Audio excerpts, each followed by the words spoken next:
यहाँ molecular structure के अंदर डिस्क्रीट लाइंस नहीं होती, जो स्ट्रक्चर होता है वो डिफरेंट होता है, थोड़ा लाइंस बैंड होता है जिसमें बहुत सारी स्पेक्ट्रल लाइंस होती है। तो इसका रीजन ये होता है कि जो आपका मॉलिक्यूल है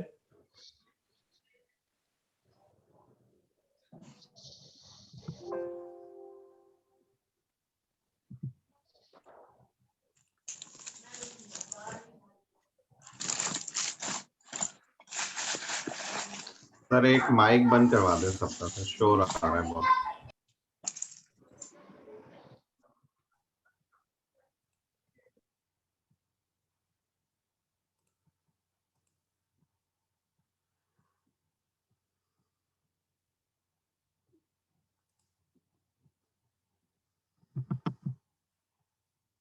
Stay mute.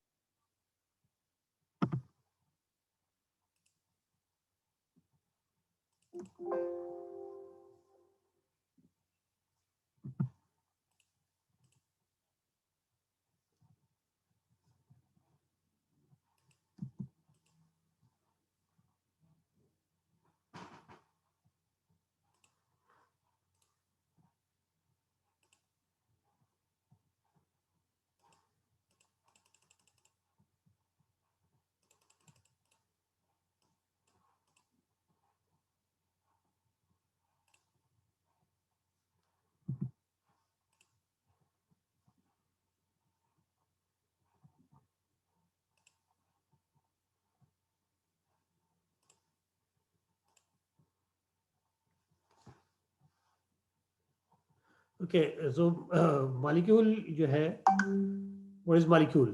Molecule is you can say system of two or more atoms. और ये एटम्स जो है वो कनेक्ट होते हैं केमिकली, आइदर आयोनिक या कोवेलेंट नेचर की जो इनकी बाइंडिंग होती है। और अगर हम टोटल एनर्जी को देखें तो total energy of molecule is always less than the sum of energy of its constituents. For example अगर हम H2O को देखें तो उसमें 3 एटम है, 2 H और 1 O। तो अगर इनकी एनर्जीज को हम देखें और सम करें और H2 की एनर्जी देखें तो वो H2 जो है उसकी एनर्जी इनसे इंडिविजुअल के सम से कम आएगी। जो सबसे वीक बाउंड होता है मॉलिक्यूल होता है, उसमें जो फोर्सेस होती हैं वो वंडर वॉल फोर्सेस होती हैं। और जो एनर्जी लेवल्स क्यों डिफरेंट होते हैं, क्योंकि जो एटम्स हैं उनके अपने जो एनर्जी लेवल्स होते हैं, दोनों एनर्जी लेवल्स ओवरलैपिंग की वजह से एक कम्प्लेक्स नेचर का जो है वो स्ट्रक्चर मिलता है उसके अंदर। और अगर हम उसका जो हैमिल्टोनियन लिखें तो हैमिल्टोनियन जो है एटॉमिक का तो वैसे ही कॉम्प्लेक्स होता है, ख़ासतौर से उन एटम्स का जिनमें एक से ज़्यादा इलेक्ट्रॉन्स हो। और अगर जब बात आ जाती है मॉलिक्यूल्स की, तो मॉलिक्यूल्स में तो जो है वो फिर जो उनकी बाइंडिंग होती है वो भी अपना करेक्टर जो है वो करना शुरू कर देती है। न्यूक्लियस अपना एक करेक्टर शुरू करता है। तो उसका जो हैमिल्टोनियन होता है, अगर उस हैमिल्टोनियन की खास खास जो है टर्म्स देखें हम, तो वो टर्म्स जो होगा मॉलिक्यूलर हैमिल्टोनियन अगर मैं लिखूं, मॉलिक्यूलर हैमिल्टोनियन,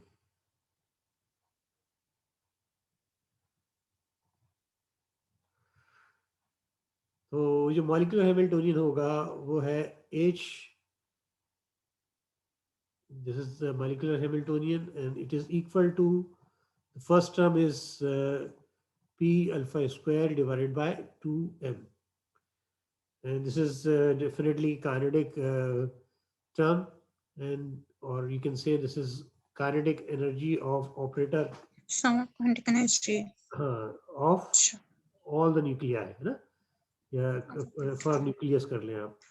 इसमें हमने तमाम अल्फा जो है वो हर न्यूक्लियस के हर न्यूक्लियस को रिप्रेजेंट कर रहा है। अगर 2 है तो 2 होंगे, 3 है तो 3 है, व्हाटएवर। प्लस उसके बाद ये है वो आएगा summation P I square divide by 2mi. This is sum over I. And this is the kinetic energy operator. Kinetic energy operator for electron. And then we have sum of energies which are known as potential energies, which depend on the coordinates of nuclei and the coordinates of electrons. So this is, you can say, potential energy of the system. Potential energy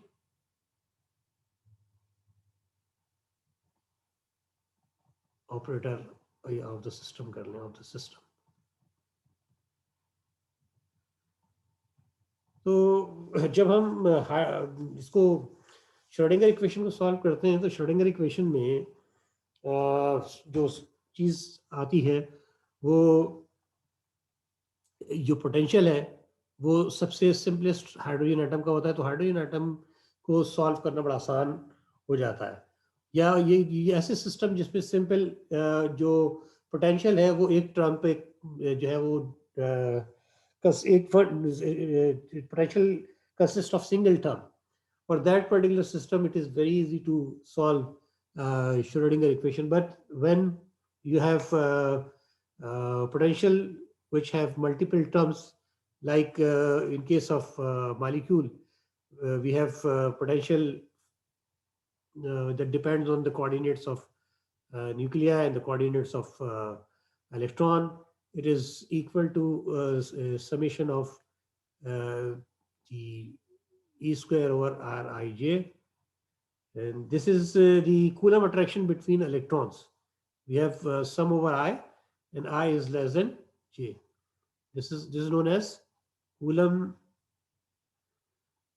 interaction between electrons. Then we have another term, and this is the Coulomb interaction between pair of nuclei. Summation Z alpha, Z beta, and then we have E square divided by R alpha beta. Alpha and beta are the different types of nuclei, and alpha is less than beta, like I less than J, to pair it. And this is the Coulomb interaction between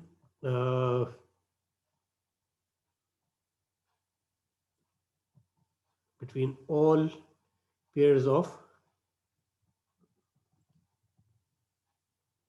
nuclei.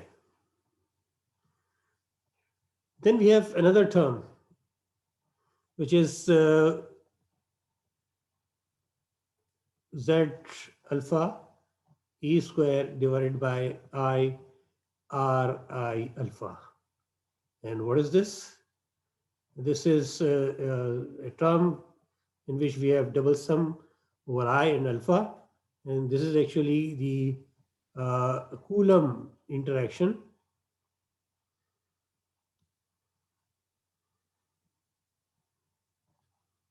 between nuclei and electron.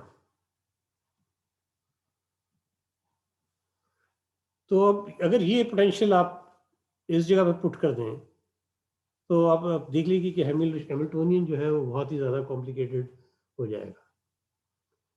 तो अगर हम ये करेंगे nuclei जो है, nuclei are fixed, nuclei are fixed. क्या ऐसा हो सकता है कि न्यूक्लियाई फिक्स्ड हो? ये एक अप्रोक्सीमेशन, न्यूक्लियाई यूजुअली फिक्स नहीं होते, न्यूक्लियाई भी वाइब्रेट कर रहे होते हैं, मगर जो इलेक्ट्रॉन है उनकी वाइब्रेशन या उनकी मोशन होती है as compare to that motion, the motion of nuclei can be neglected.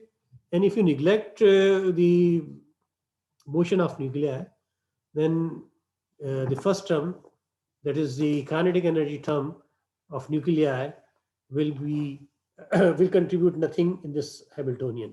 तो जो हमारा Hamiltonian है वो और ज़्यादा simplified form के अंदर आ जाएगा और इसको जो है वो सॉल्व करना आसान होगा. तो ये जो कंडीशन है कि न्यूक्लियाई आर फिक्स्ड, तो जो काइनेटिक एनर्जी ऑफ न्यूक्लियाई है वो हमारे पास अप्रॉक्सीमेटली वो जीरो हो जाएगी. This is known as this whole thing and this approximation is known as Born Oppenheimer approximation.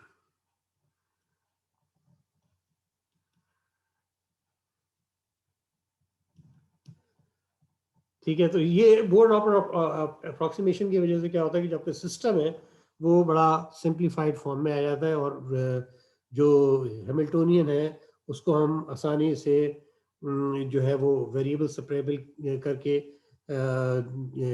Kinetic energy electron की अलग कर सकते हैं, मॉलिक्यूल की वाइब्रेशन अलग कर सकते हैं, मॉलिक्यूलर की जो है रोटेशन अलग कर सकते हैं. तो एक और वजह जो मॉलिक्यूल्स की कॉम्प्लिकेटेड एनर्जी स्पेक्ट्रम है उसका रीज़न आप ये कह सकते हैं कि जो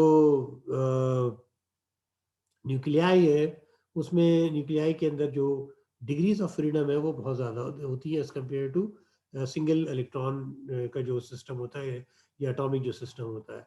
तीन तो उसकी रोटेशन होती है, फिर दो वाइब्रेशन होती है और जो है वो इलेक्ट्रॉनिक मोशन होती है. तो इससे इसकी जो टोटल डिग्रीज ऑफ फ्रीडम है वो बढ़ जाती है. उसकी वजह से सिस्टम जो है वो सारा कॉम्प्लिकेटेड सिस्टम सा बन जाता है. अच्छा, जिस तरह से हम ऑर्बिटल्स और स्टेट्स को एटम्स के अंदर रिप्रेजेंट करते हैं, इसका भी एक बेसिक तरीका है कि किस तरह से हम ऑर्बिटल्स और स्टेट्स जो है उनको मॉलिक्यूल्स को रिप्रेजेंट करेंगे. ठीक है, तो जो ऑर्बिटल्स हैं, orbitals and states of a molecule.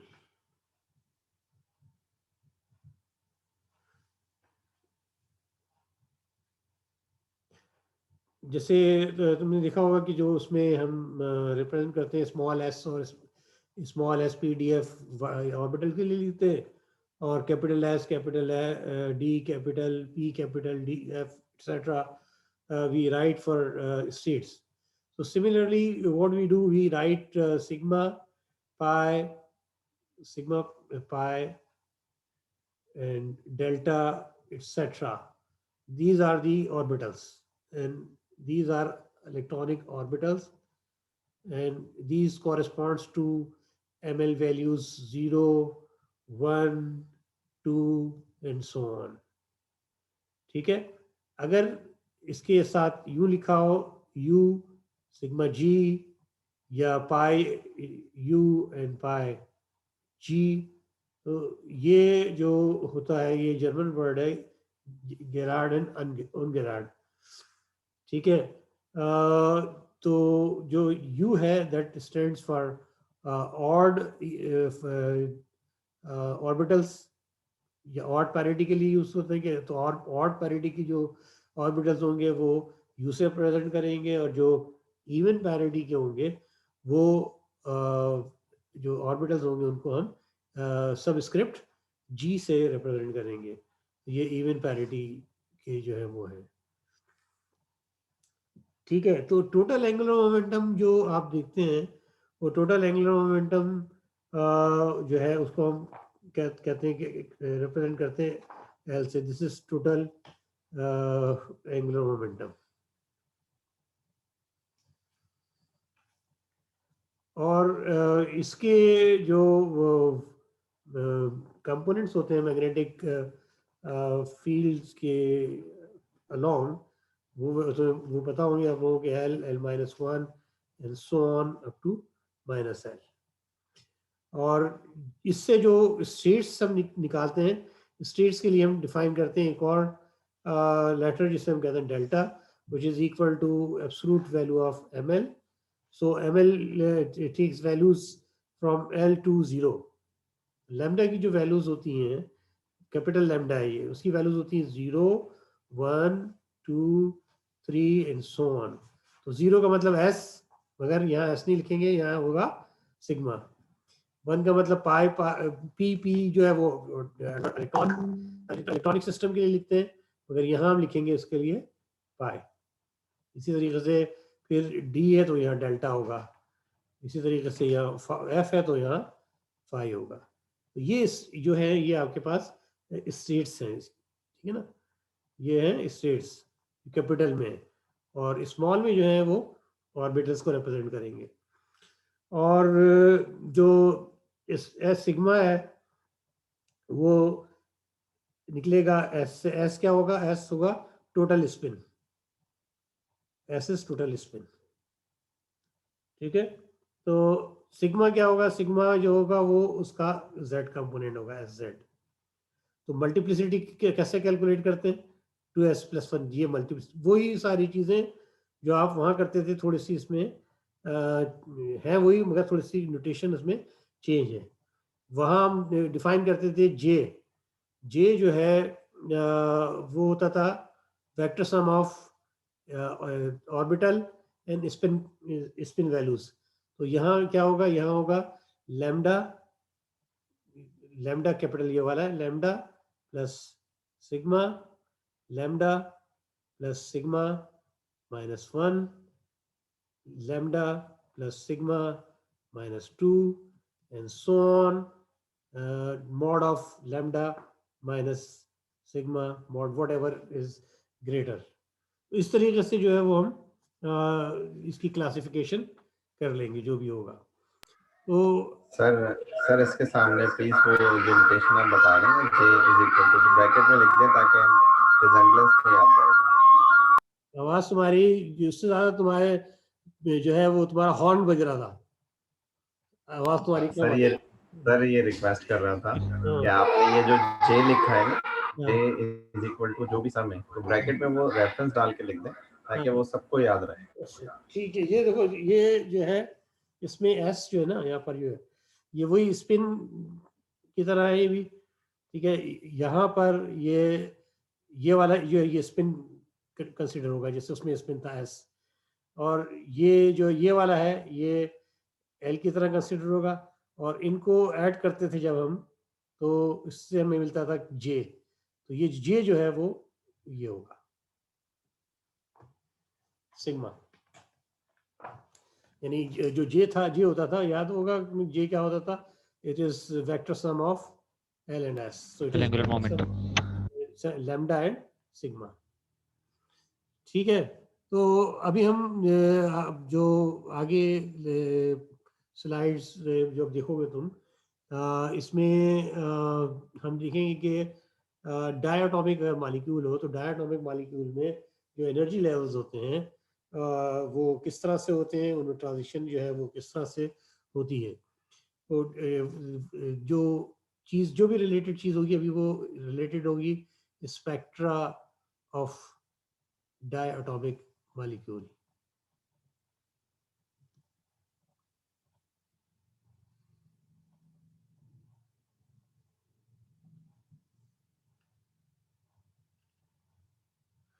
ठीक है ना. तो डायटोमिक का क्या मतलब है कि दो उसमें एटम होंगे, दो न्यूक्लियस होंगे, कह सकते हैं आप, M1 एंड M2.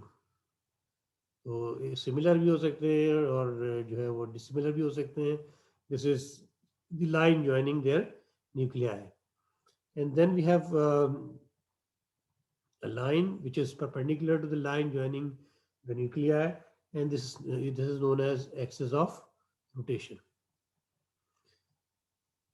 तो जो मॉलिक्यूल्स हैं वो इस एक्सिस के अबाउट रोटेट कर रहे होते हैं, या दूसरे आप कह सकते हैं एक ही जो इनका सेंटर ऑफ मास होता है, उस सेंटर ऑफ मास के अबाउट जो है वो रोटेट कर रहे होते हैं. तो जो एनर्जी है, जब आप बात करते हैं कि रोटेशन है, तो रोटेशनल एनर्जी जो होती है वो होती है आपके पास E rotational is equal to half I into omega square, ठीक है। या फिर आप यूँ लिख सकते हैं it is equal to J square upon 2i। ये इसकी जो है एनर्जी है। इसमें what is I? I is known as rotational inertia, ठीक है। और रोटेशनल Inertia. तो तुम्हें पता है कि रोटेशनल इनर्शिया निकालने के लिए क्या तरीकाकार है? m1 into m2 divided by m1 plus m By R square. Square और 1 plus M2. Mu Center r of mass. है ना। ये म्यू है, इसको क्या कहते हैं? कहते हैं reduce mass. Equals to mu इसका होता है reduced मास, ठीक है। mass. हाँ, reduced mass. तो अगर आप दोबारा इसी क्वेश्चन पे चले जाएं तो इसका मतलब है कि ये जो रोटेशनल एनर्जी है वो square of total angular momentum पर डिपेंड करेगा, और जे जो है वो इसका total angular momentum, rotational angular momentum होगा, ठीक है। तो अगर आप कहते हैं कि जो है वो रिजिड रोटर क्या होता है? जो एक ही पॉइंट के अबाउट अल्लाह हाफिज़।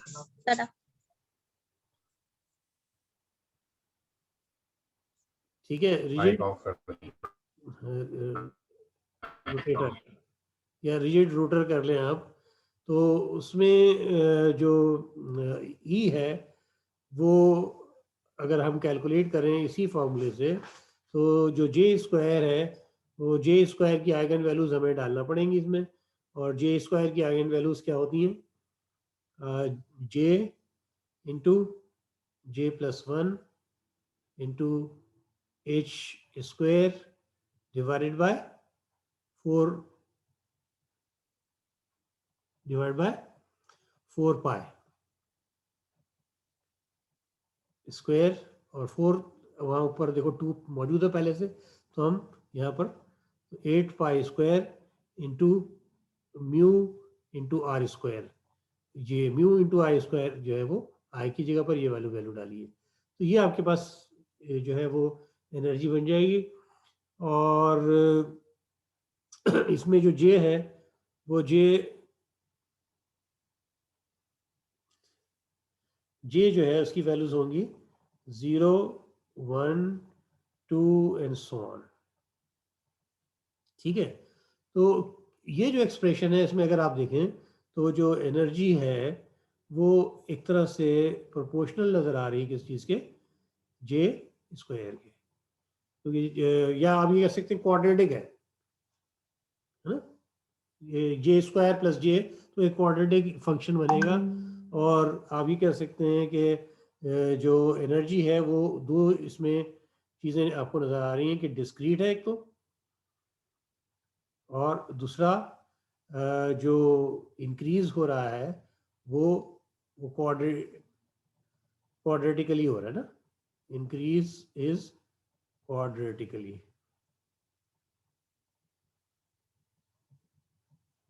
फॉर एग्जाम्पल अगर हम ये सारी चीज़ें भूल जाए एक लम्हे के लिए कि ये सारी चीज़ें हैं, तो अगर आप 0 रखेंगे तो 0 हो जाएगा, 1 रखेंगे तो ये 2 हो जाएगा, तो 2 रखेंगे तो ये आपके पास 6 हो जाएगा। तो आप देखें पहले 0, 2 फिर 6, तो डबल हो गया। तो इसलिए ये जो आगे की तरफ जाएंगे वो सेपरेशन का बढ़ता चला जाएगा। तो अगर आप ये कहते हैं कि रोटेशनल ट्रांजिशन हुई है, तो रोटेशनल ट्रांजिशन का क्या मतलब है? रोटेशनल ट्रांजिशन का क्या मतलब होगा कि वो एक रोटेशनल स्टेट से दूसरे रोटेशनल स्टेट में आ रहा होगा ना, तो ऑर्बिटल से दरमियान, ये आप रोटेशनल ऑर्बिट कह लें, रोटेशनल स्टेट कह लें, तो जो रोटेशनल स्टेट है वो चेंज होगी। रोटेशनल स्टेट कैसे चेंज होगी कि अगर उसकी एनर्जी पहले ई डैश थी, अब वो चला गया कहाँ पर, या ई डबल डैश थी तो ई डैश में चला गया, या ई डैश थी तो ई डैश डबल डैश में आ गया, व्हाटएवर। ठीक है, अगर मैं इसको एच सी से डिवाइड कर दूं दोनों को, क्या फर्क पड़ेगा? कुछ फर्क नहीं पड़ेगा, एक नई चीज आ जाएगी जिसे हम कहते हैं वेव नंबर। सर वेवलेंथ आ जाएगी सर वेवलेंथ डिक्रीज होगी। फ्रीक्वेंसी वेव नंबर ये सेंटीमीटर इनवर्स के अंदर जो है वो होगा, फ्रीक्वेंसी वेवलेंथ डिक्रीज होगी, सेंटीमीटर। वेवलेंथ इंक्रीज होगी। ठीक है, तो वेव नंबर सर वेवलेंथ बना कौन लैम्डा आएगा ना सर? सही वेव इनवर्स। हाँ एच सी अपॉन ई होगा ना लैम्डा, तो ये रिवर्स। जी सर, नंबर मैं भी यही कह रहा था सर, तो लैम्डा ये ही। डिफरेंट है ना। तो जी सर। ये जो चीज है इसको हम कहते हैं एफ जे, ये कहलाती है इसको नाम देते हैं हम टर्म वैल्यू या रोटेशनल टर्म वैल्यू भी कह सकते हैं आप इसको ना। F J is equal to rotational term value, या सिंपली आप ये कह सकते हैं रोटेशनल टर्म। रोटेशनल टर्म, तो जो रोटेशनल टर्म है उसकी जो वैल्यू है वो होगी E divided by E rotational divided by H सी।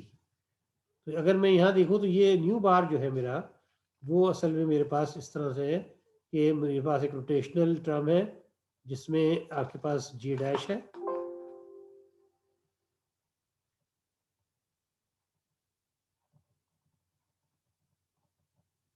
कि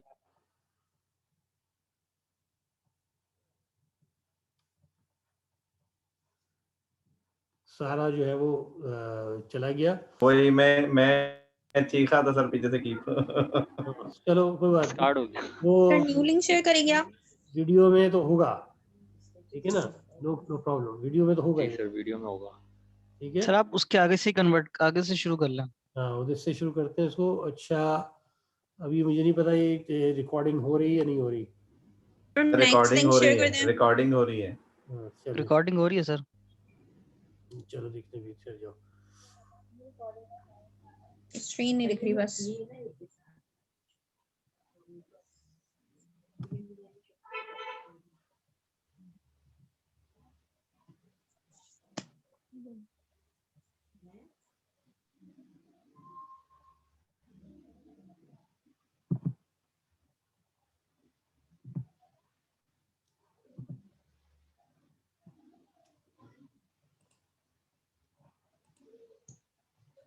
ठीक है, अब आ गई स्क्रीन। तो जो न्यू बार है, न्यू बार की जो वैल्यू है वो होगी एफ, अभी शेयर हो रही है। आ रहा है ना, नजर आ रहा है? हो गई। हाँ यस एफ सर। जे डबल डैश। तो इसमें टर्म वैल्यूज आप पुट कर दीजिए इसकी।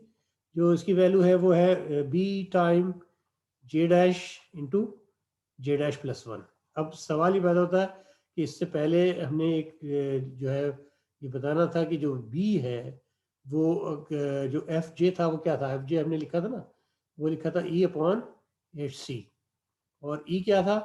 ई था अगर याद हो तो J into J plus one into H square divided by 8 pi square 8 pi square U mu R square.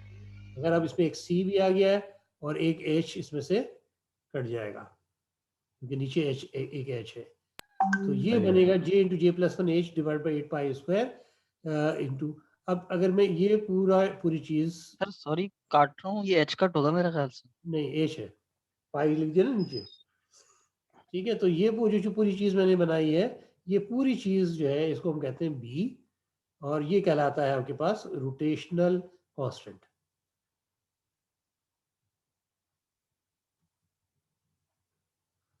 तो अगर रोटेशनल कांस्टेंट के टर्म में लिखें तो जो टर्म वैल्यू है वो हो जाती है बी टाइम जे इंटू जे प्लस वन। यही फार्मूला अब यहाँ पर हम पुट करेंगे। यहाँ एफ जे था तो जे डैश प्लस वन आ गया। यहाँ पर क्या आएगा?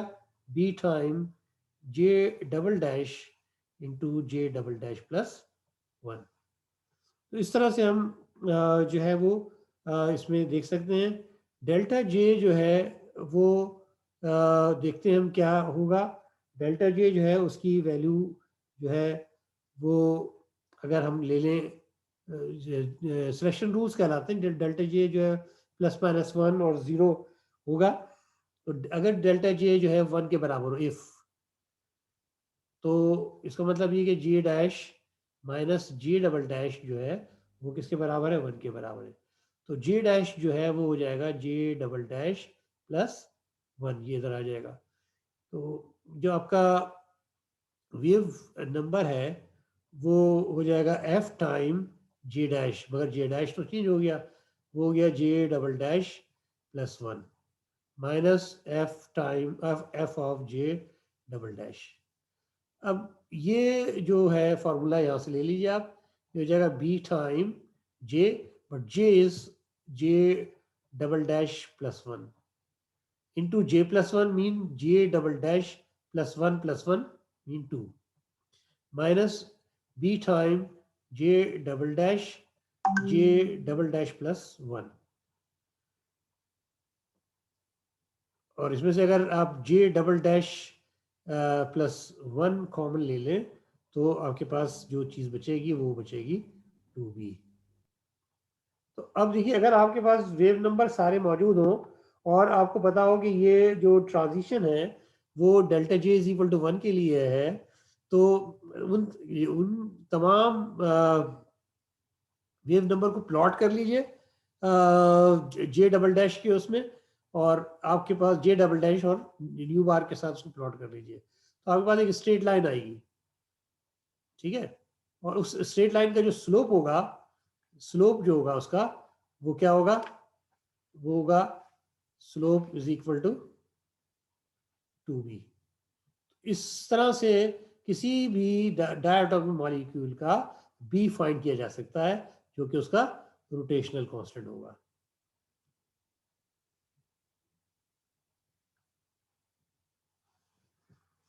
ठीक है, तो ये एक मेथड है जिसके जरिए हम ये कैलकुलेट कर सकते हैं। सर सवाल ये था कि आपने जे डबल डैश और वेव नंबर को क्यों प्लॉट किया? जो एक्सप्रेशन था हमारा लास्ट, उसको देखो तो वो क्या है, nu bar is equal to 2b J double dash plus 1, ठीक है ना। तो जो अगर जे डबल डैश चेंज होगा तो न्यू बार भी Constant है। चेंज होगा, और किस तरह से चेंज होगा, लीनियरली डिपेंडेंट दोबारा भी change होगा। डिपेंडेंस होगी। लीनियर डिपेंडेंस की वजह से स्ट्रेट लाइन आएगी, स्ट्रेट लाइन का स्लोप क्या होगा, 2b हो जाएगा उसका। y सर upon ये x जो आप हाँ बोलो अली। सर जो ऊपर आपने जो